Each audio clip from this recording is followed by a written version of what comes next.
What's going on, gamers? Today we're back with some more Outriders Worldslayer.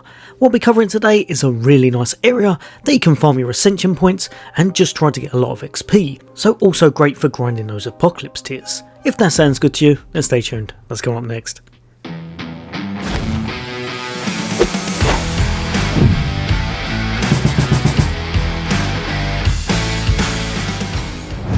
Welcome back everybody. Today we're going to be looking at an area for Outriders Worldslayer in which you can farm a lot of XP, and you can do it at your kind of own leisure as such. It gives you a nice amount of XP, probably around about the same as farming the actual Tarya Gratar, maybe even slightly better if they decide to adjust it in the future, which they're definitely thinking about.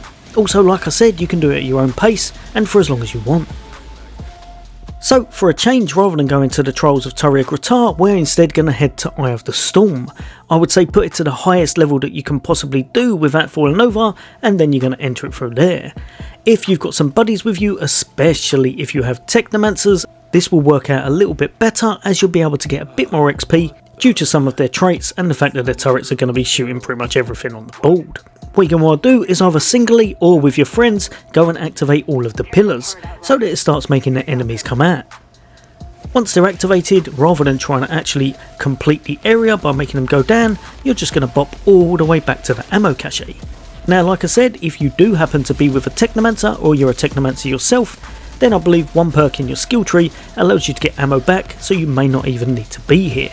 So it all depends where you want to take the baddies on and if you want to funnel them into a specific area. But if you do need that ammo source, then this place is ideal. Now, I tried it in a few locations, and there and straight in the middle seem to work best for farming that XP. One Pyromancer and a Techno will absolutely obliterate everything because you'll have a lot of long range and you'll be able to explode a lot of enemies. Could also work well if you had someone bopping around the outside taking out the bigger foes, such as a Devastator or a Trickster. But like I said, all you're going to do now is just farm this content for as long as you want. There's no timer, there's no way to fail this, you're just going to continually kill these enemies until you've got the amount of XP that you actually want, and then after that you can make your way to the pillars again and then try to complete the actual event. For myself, I tend to do this once for either an Ascension tier or if you're really going for it for a lot of Apocalypse XP, because even though it is great XP, it will still be a bit of a grind.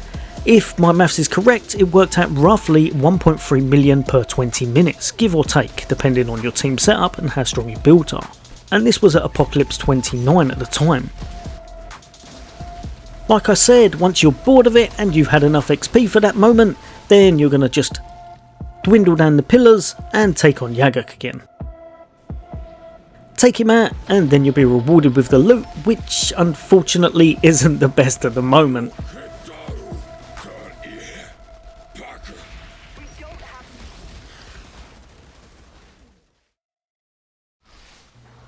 If you're used to doing the Trials of Gratar, you're probably used to that Apocalypse gear being able to drop at the end and you choosing your variants. With this, however, you will get a nice chunky bit of drop pod resources, so it is definitely worth doing. The loot, on the other hand, is not the best, especially the choice options, which are all the normal variant rather than the Apocalypse variant. So pick whichever one you want to dismantle, then bop over to the pod and see if there's any better loot on the floor. I tend not to redo this over and over again, which you very well could do. I just do it once, bop out and then do something else, because it is still quite grindy, even though it rewards a lot of XP.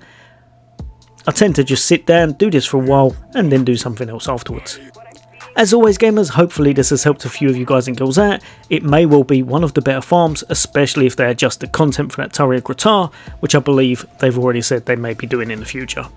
As always, for all things gaming, for all things Xbox, take care. I'll see you on next day.